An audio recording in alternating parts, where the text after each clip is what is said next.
नमस्कार, स्वागत है आप सबों का कॉग्निजेंट एकेडमी के इस यूट्यूब प्लेटफॉर्म पर।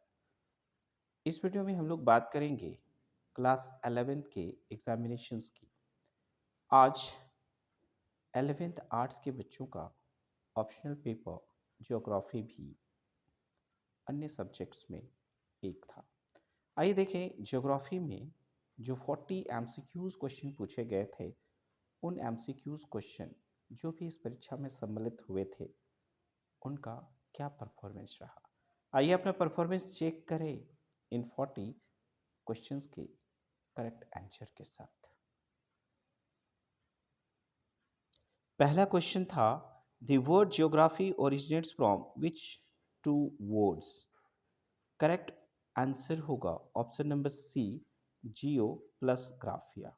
पहला जो क्वेश्चन था, पहला जो प्रश्न था, ज्योग्राफी शब्द किन दो शब्दों से मिलकर बना है, और इसका सही जवाब ऑप्शन नंबर सी में था, geo plus graphia. Question number 2 था who is known as the father of geography, और इसका करेक्ट आंसर होगा ऑप्शन नंबर ए, इरेटोस्थीनीज। भूगोल का पिता किसे कहा जाता है, ये दूसरे प्रश्न में क्वेश्चन था। इसका करेक्ट आंसर होगा option number A, Eratosthenes. Question number 3 है which one of the following rivers flows in a rift valley. Answer होगा द नर्मदा। निम्नलिखित में से कौन सी नदी भ्रंश घाटी में बहती है। आंसर जो था इसका वह था नर्मदा। क्वेश्चन नंबर 4 था which river forms an estuary। कहने का मतलब है कौन सी नदी ज्वार नदमुख बनाती है, और इसका करेक्ट आंसर होगा ऑप्शन नंबर ए, नर्मदा नदी। नेक्स्ट क्वेश्चन है question number 5, threatened species are those which. Correct answer होगा option number D, are suffering from the danger of extinction. निम्नलिखित में से संकटपन प्रजातियां कौन सी हैं, तो इसका करेक्ट आंसर था ऑप्शन नंबर डी, जिन प्रजातियों के लुप्त होने का खतरा हो। क्वेश्चन नंबर 6 था which one of the following longitudes is the standard meridian for India. निम्नलिखित याम्योत्तरों में से कौन सा भारत का मानक याम्योत्तर है। करेक्ट आंसर होगा 82 degree 30 feet east, 82 degree 30 feet पूर्व, यानी कि option number B is the correct answer. Question number 7 था वर्ल्ड्स डीपेस्ट ओशियन इज। विश्व का सबसे गहरा महासागर है पैसिफिक ओशियन, इसका करेक्ट आंसर होगा, या फिर हम लोग कह सकते हैं प्रशांत महासागर, और ये था ऑप्शन नंबर डी में। Next question, question number 8, what is the average temperature of the surface water of the oceans. समुद्री सतही जल का औसत तापमान कितना है। करेक्ट आंसर होगा 22 degree Celsius, 22 degree Celsius, option number A. Next question है question number 9, which one of the following gases absorbs ultraviolet rays. Correct answer होगा ओजोन। इस क्वेश्चन को अगर हिंदी में देखा जाए तो पाराबैंगनी किरणों को निम्नलिखित में से कौन सा गैस अवशोषण करती है, और सही जवाब होगा option number C, ozone. Question number 10 है what is the percentage of oxygen in atmosphere. वायुमंडल में ऑक्सीजन की मात्रा कितनी प्रतिशत है। करेक्ट आंसर होगा 20.95%, जिसको हम लोग अप्रॉक्स 21% लिखते हैं। तो यहाँ पर ऑप्शन में एक्सैक्ट वैल्यू है 20.95%। क्वेश्चन नंबर 11 है any metal that contains iron is a. Correct answer होगा फेरस मेटल। हिंदी में अगर बात करें, जो धातु में लोहा है उसे कहते हैं, जो धातु में लोहा है उसे कहते हैं। करेक्ट आंसर होगा लौह धातु। क्वेश्चन नंबर 12 है which one of the following figures represents the age of the earth. Correct answer होगा option number A, 4.6 million years, निम्नलिखित में से कौन सी संख्या पृथ्वी की आयु को प्रदर्शित करती है? इसका सही जवाब होगा ऑप्शन नंबर ए 46 लाख वर्ष। क्वेश्चन नंबर 13 है the point on the earth surface exactly above the focus is termed as epicenter। पृथ्वी की सतह पर फोकस के ठीक ऊपर का बिंदु को कहा जाता है अधिकेंद्र, जो कि ऑप्शन नंबर ए में था। क्वेश्चन नंबर 14 था the layer just below the crust is called the mantle. भूपरपट्टी के ठीक नीचे की परत कहलाती है mantle. Question number 15 rocks solidified from magma and lava are called igneous rocks। Option number A. Hindi में बात करें तो मैग्मा और लावा से बनी चट्टानें कहलाती हैं आग्नेय चट्टान या आग्नेय चट्टानें। Option number A. Question number 16 था which one of the following is the hardest mineral. निम्नलिखित में से कौन सा कठोरतम खनिज है? करेक्ट आंसर होगा ऑप्शन नंबर बी डायमंड या हीरा। In which of the following stages of landform development is downward cutting dominated। स्थल रूप विकास की किस अवस्था में अधोमुख कटाव प्रमुख होता है? आंसर होगा option number C early mature stage, प्रारंभिक प्रौढ़ावस्था। क्वेश्चन नंबर 18 है what are the most important landforms in deserts area. मरुस्थलीय क्षेत्रों में सबसे महत्वपूर्ण भू आकृतियां क्या हैं? सैंड ड्यून्स, बालू स्तूप, जो कि ऑप्शन नंबर बी में था। विच of the following is created by the reverse. निम्नलिखित में से कौन सा नदी द्वारा बनाया जाता है? आंसर होगा भी आकार की घाटी या भी सेप्ट वैली। क्वेश्चन नंबर 20 में था atmospheric layer important for human life is. वह वायुमंडलीय परत जो मानव जीवन के लिए महत्वपूर्ण है। करेक्ट आंसर होगा ट्रोपोस्फियर या फिर हम लोग कह सकते हैं क्षोभ मंडल। क्वेश्चन नंबर 21 था which one of the following gases constitute the major portion of the atmosphere. Correct answer होगा nitrogen.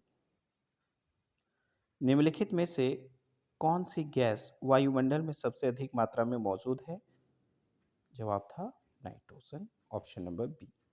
Question number 22 the sun is directly overhead at noon on 21 June at Tropic of Cancer. इसका correct answer होगा option number B. निम्नलिखित में से कहाँ 21 जून की दोपहर सूर्य की किरणें सीधी पड़ती हैं? जवाब था कर्क रेखा पर। हिंदी रूपांतरण है ये। क्वेश्चन नंबर 23 है the inter tropical convergence zone normally occurs near the equator. यानी कि अंतर उष्ण कटिबंधीय अभिसरण क्षेत्र प्राय कहाँ होता है? जवाब था भूमध्य रेखा के निकट, option number A. Question number 24 है which one of the following processes is responsible for transferring liquid into vapour. Correct answer होगा इवापोरेशन। अर्थात निम्नलिखित में से वह प्रक्रिया कौन सी है जिसके द्वारा जल द्रव से वाष्प में बदल जाता है? जवाब होगा ऑप्शन नंबर सी वाष्पीकरण। क्वेश्चन नंबर 25 है salinity is expressed as the amount of salt in grams dissolve in sea water per. Correct answer होगा 1000 ग्राम, ऑप्शन नंबर बी। लवणता को समुद्री जल में घुले हुए नमक ग्रामों में की मात्रा में व्यक्त किया जाता है प्रति 1000 ग्राम। क्वेश्चन नंबर 26 है upward and downward movements of ocean water is known as the. यानी कि महासागरीय जल के ऊपर एवं नीचे की गति को कहा जाता है टाइड बोलते हैं या फिर उसी को ज्वार भाटा कहते हैं। Option number A is the correct answer. Question number 27 था which one of the following states of India experiences fluids frequently. यहाँ पे अगर देखा जाए तो बिहार, वेस्ट बंगाल, असम, ये तीनों ही स्टेट्स हैं जहाँ पर फ्रीक्वेंटली जो है बाढ़ आता है। लेकिन इसमें अगर हम लोग टॉप में रखें तो वह है असम। यानी कि सवाल था निम्न में से भारत के किस राज्य में बाढ़ अधिक आती है। तो बिहार, पश्चिम बंगाल, असम तीनों में ही आती है, लेकिन सबसे ज़्यादा की अगर बात करें तो वह असम में आती है। क्वेश्चन नंबर 28 है, which one of the following is the most wide spread and most productive category of soil. मृदा का सर्वाधिक व्यापक और सर्वाधिक उपजाऊ प्रकार कौन सा है? एलुवियल सॉइल यानी कि जलोढ़ मृदा, option number A. Question number 29, which one of the following was the purpose of project tiger. Project tiger निम्नलिखित में से किस उद्देश्य से शुरू किया गया है? करेक्ट आंसर होगा option number C, to protect tigers from illegal hunting, यानी कि बाघ को शिकार से बचाने के लिए। क्वेश्चन नंबर 30 है, what does the word monsoon literally mean. Monsoon शब्द का शाब्दिक अर्थ क्या है? करेक्ट आंसर होगा ऑप्शन नंबर सी, सीजन्स, या फिर कहें मौसम। क्वेश्चन नंबर 31 है, the wind blowing in the northern plains in summers is known as loo, is the correct answer. तो सवाल था गर्मियों में उत्तरी मैदान में बहने वाली हवा को कहा जाता है, और जवाब होगा option number B, loo. Next question है 32, what causes rainfall in West Bengal during the hot weather season. गर्म मौसम के दौरान पश्चिम बंगाल में वर्षा का क्या कारण है? तो साउथ वेस्ट मानसून, यानी कि हम लोग कह सकते हैं दक्षिण पश्चिम मानसून, option number B. Question number 33 है, which planet is called the morning star. भोर का तारा किस ग्रह को कहा जाता है? करेक्ट आंसर होगा ऑप्शन नंबर ए, वीनस या शुक्र। Question number 34, on which of the following mountain ranges is the Doddabetta peak situated. Correct answer होगा ऑप्शन नंबर ए, नीलगिरी।